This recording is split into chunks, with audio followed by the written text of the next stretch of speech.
Hari ini saya ingin membahas sebuah project yaitu dari Nexus yang baru saja selesai menyelesaikan tahapan dari testnet.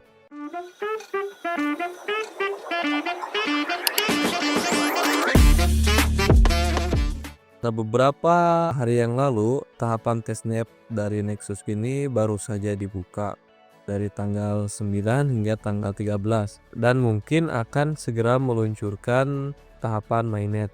Nah, buat kita yang berburu airdrop mungkin ini jadi sebuah peluang ya, karena saya lihat dari project ini memiliki nilai yang cukup baik ya. Nah, yang pertama yang ingin saya bahas itu adalah dari apa sih si Nexus ini? Nah, jadi si Nexus ini diklaim sebagai superkomputer. Nah, misi dari project ini yaitu menghadirkan struktur terbaru pada jaringan internet intinya. Mereka itu membayangkan sebuah jaringan internet ini dibangun di atas komputasi yang dapat diverifikasi sehingga setiap orang itu dapat memiliki serta melindungi identitas mereka secara daring. Jadi lebih ke meningkatkan privasi gitu. Untuk foundernya sendiri, kenapa saya tertarik dengan project ini? Yang pertama, foundernya itu jelas siapa saja ya orang yang terlibatnya. Di sini ada Daniel sebagai CEO-nya, ya Jen Grot dan lain sebagainya. Kemudian kalau kita lihat di bagian komunitas ini mereka cukup aktif ya. Dimulai dari Twitternya, kemudian dari Discordnya mereka cukup responsif ketika saya menanyakan beberapa hal terkait project testnet kemarin. Dari pihak Nexusnya juga cukup memperhatikan komunitasnya lah. Ada beberapa hal yang menarik perhatian saya yaitu dari siapa saja partnership yang terlibat dalam project Nexus ini. Ada banyak sekali yang terlibat di sini kayak seperti Holiday, Perma, Hailey, Orochi, dan yang paling menarik ini adalah terlibatnya antara Pantera dan Lightspeed. Untuk fundingnya sendiri pada awalnya si Nexus ini memiliki funding sekitar 2,2 juta dolar.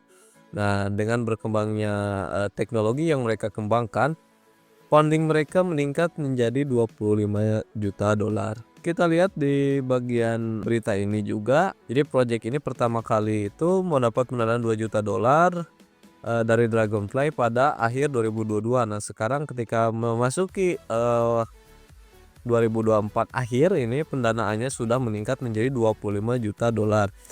Nah, apakah bisa kita menggarap project ini? Nah, tentu saja bisa jawabannya ya. Kenapa? Karena project ini baru saja selesai melakukan testnet. Nah, sekarang masuk ke tahap berikutnya.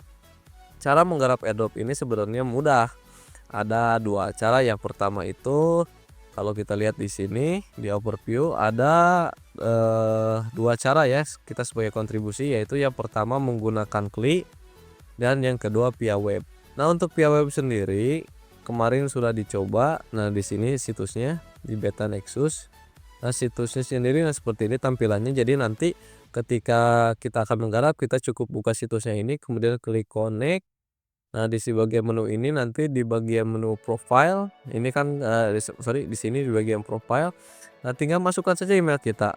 Nah, kalau kemarin tidak ikut testnet, nah sekarang bisa ikut di tahap mainnet. Nah, kemungkinan airdropnya juga akan sama seperti di tahap testnet. Jadi garapannya itu dua cara. Yang pertama dari situs web, ini situsnya beta Nexus, dan yang kedua itu menggunakan CLI atau command line ya berbasis teks ya. Cara menggunakan CLI ini sebenarnya mungkin sudah banyak yang bahas. Ini cara menggunakannya dengan menggunakan VPS ya. Nah, untuk VPS-nya sendiri kemarin saya coba menggunakan dua VPS. Yang pertama VPS server lokal dan yang kedua itu VPS server luar ya. Nah, ketika saya coba ternyata tidak memerlukan spek khusus, yang dimana kita bisa mengambil spek dengan standar rata-rata. Nah, untuk spek lokal saya sendiri tidak terlalu merekomendasikan. Kenapa? Karena tiba-tiba ketika saya running node-nya itu si server lokalnya itu mati terus dan terus menerus. Mungkin untuk di tahap mainnet nanti ada info lebih lanjut ya terkait hal tersebut. Nah, untuk VPS luarnya di sini saya menggunakan ini dari Contabo NVPS ya. Nah, untuk setting-settingnya masih seperti biasa. Mungkin nanti akan saya buat di video yang berbeda. Dan buat yang belum garap, ini belum terlambat untuk mengikuti airdrop ini. Cukup sekian untuk pembahasan airdrop ini. Untuk update terbarunya mungkin nanti akan saya bahas di lain waktu. Oke, bye bye.